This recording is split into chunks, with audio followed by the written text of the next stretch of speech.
had to get a new piece of furniture, not new, old, quite old, and it's a gift from friends of my husband's, a Japanese tansu. Now, the space in my shrine room, my meditation room, tarot studio it's SD size. It's pretty small, and right now things are messy, like my coffee and my morning toast detritus.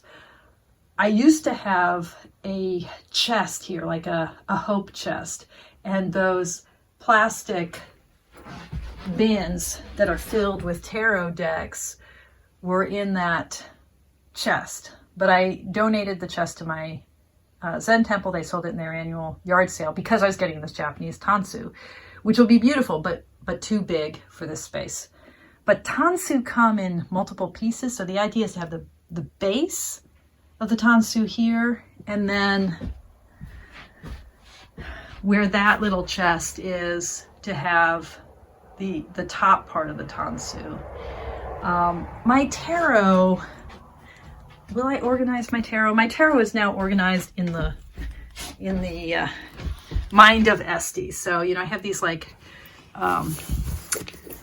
what is it? Target baskets, which I like them a lot. And I have my decks in their little pouches.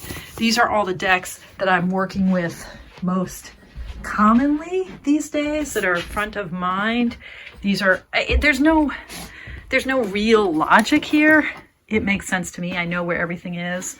I had this bed tray on top because that's where I put my computer when I'm online. But it'll be nice to maybe have the possibility of organizing things, because this is crazy sauce. There are more decks in there. Like, the decks that I'm most front of mind are in that box and in these bins that are all over the room. Oh, and then there's what's on my desk. And then there's this, which is the decks that I'm really excited about, but that I haven't integrated into my life yet, like my Mysteries of the Black Madonna, right? Haven't studied it yet. Or some guidebooks from new decks like the Alleyman's Tarot. And these are just like a bunch of decks that I know are going to matter to me, I think. I'm not yet sold on the Barkana. It just came yesterday, and I don't know. It's not, it's dogs, so how can I not love it? But, well, I don't know. I was going to say the cardstock. Okay, I don't know. It's hard to do a good dog deck.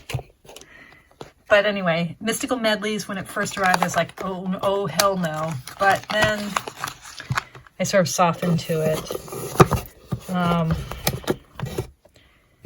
Circle of Life, I bought on a total whim. I saw something on YouTube.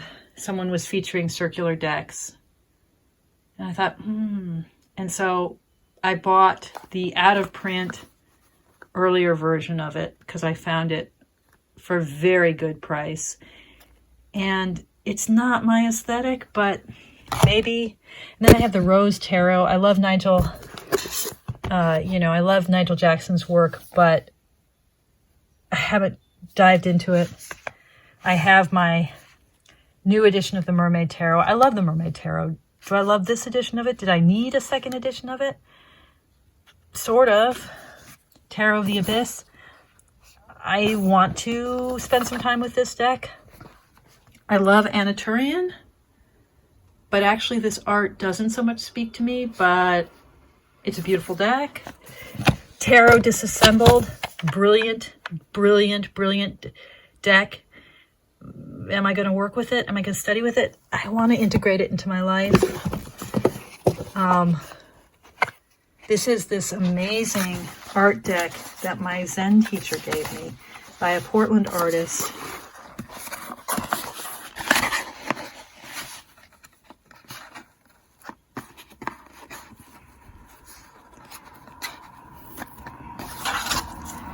And it's, it's not a deck, it's not a deck that I'm ever going to read with, I don't think. I mean, it's art paper, but it's beautiful.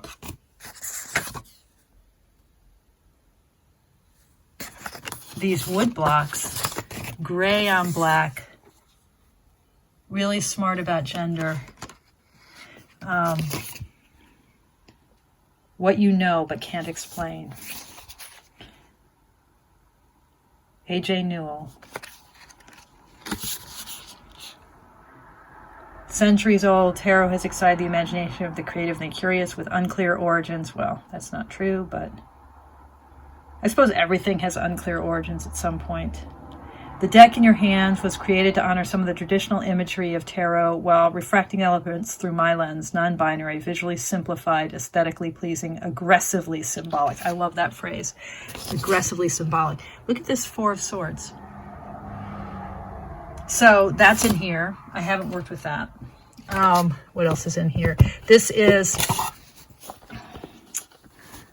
Melissa Weatherspoon's, trying to do this with one hand. Oh, shoot. The Rustic Roots Lenormand. I'm not a Lenormand reader yet, she says, yet. But I have a few Lenormand decks, and, that's a project. And then the Peggy bag that it came in. Orphic Tarot. Totally want to get into thinking about sort of Orphic, the Orphic mysteries, tarot for all ages. I don't like the cardstock at all. I do kind of like the imagery. In some ways, this isn't really a purgatory box because this is a box of decks that I haven't worked with enough to know what I feel about them yet, but I'm mostly convinced I will love them. Tarot Avatara, I know I will love, but I have to work with it. Anyway, so this is this. Oh, and this is this deck, this Major Arcana deck that my friend Mary gave me, and it is a deck about, it's really interesting deck. I'm trying to remember everything I knew about it, which I've now forgotten. I'm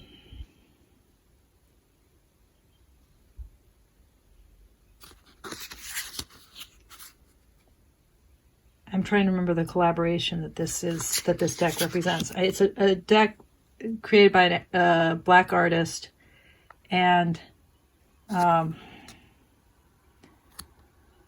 I don't know a lot of the imagery because I'm ignorant.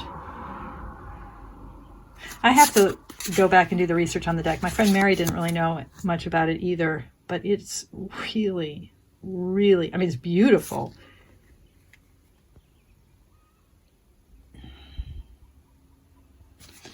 But it's also really profound in ways that I don't really know because I don't know the background. I don't know the references. And I'm sure some of you watching this do. And you're like, okay, that's what this deck is. But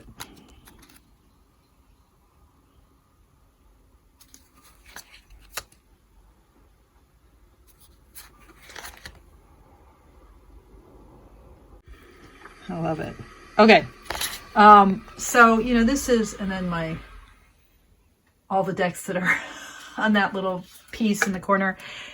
And then there's some decks on my altars. So the decks are everywhere, and the fantasy is that the Tansu will ultimately, over time, help me transform my life. That is a light, by the way, for videoing. Do you ever get overwhelmed? Do you? I know I do.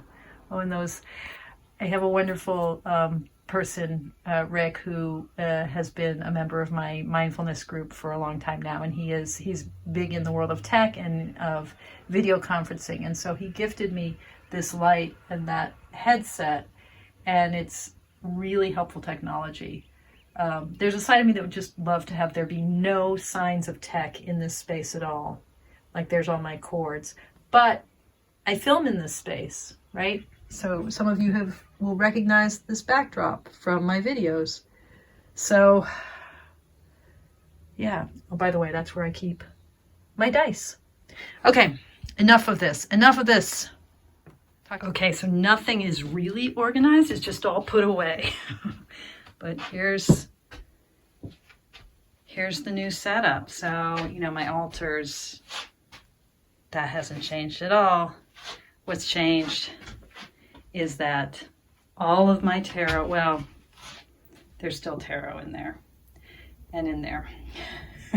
But pretending, the bulk of my tarot is tightly, neatly under wraps in this beautiful tansu. So normally tansu are like set up like stairs. So this piece over here would be on top here, but it doesn't fit because of the height of the room. But the amazing thing about tansu is how movable and adjustable they are. They're double-sided. Now, you know, if you go inside, nothing's been organized. It's just been put away. It's sort of been put away where I can find things easily, but there you are. And then this probably won't be visible to anyone but me, but there was that corner piece that had a whole bunch of tarot on it. It's now behind this altar table, and the Buddha is on top of the corner piece. So he's actually not quite as high up as he was before, but it feels more solid, and the altar feels more intentional. There's still the portrait of my mom. And then under the altar, right there in that purple wrap, those are my Pam A and my Pam B. So, you know, I wanted to keep that safe on my altar, but I really didn't want it to be right next to the Buddha like it was before. And then here are all sorts of altar in that box, or all sorts of altar-y things. And then here's my reading table, my desk, and I'm just determined not to let the tarot pile up in stacks. It can pile up nicely in these bins. These are the tarot, again, that I'm most invested in right now. And then the rest of the tarot and other things, including some books, in storage. So there you have it.